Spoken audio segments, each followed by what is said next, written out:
Hey, I've been reading about the Ottoman Empire lately. It's fascinating how it lasted for over 600 years. I know, right? It was one of the longest-lasting empires in history.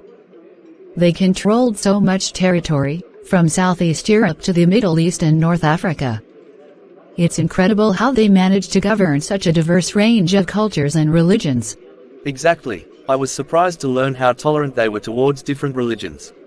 I mean, they allowed Christians and Jews to practice their faiths freely under the millet system.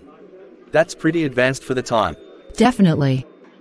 And their legal system was really sophisticated too, combining Islamic law with customary practices.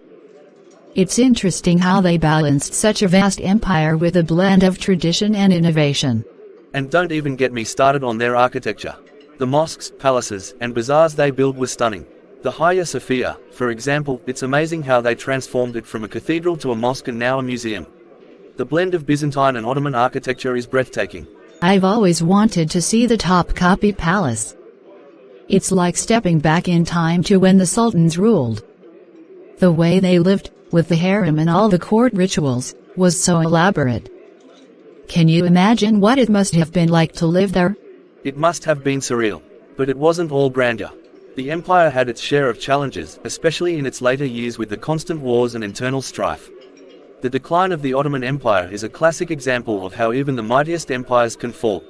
Yeah, the sick man of Europe, as they called it in the 19th century.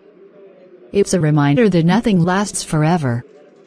But even after its collapse, the legacy of the Ottoman Empire is still visible today, especially in modern Turkey.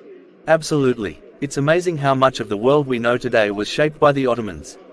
I think it's one of the most important empires to study if you want to understand world history.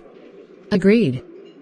It's a perfect example of how culture, politics, and religion can intertwine to create something truly unique. We should definitely talk more about it sometime. For sure. There's so much to learn from the past, especially when it's as rich as the history of the Ottoman Empire.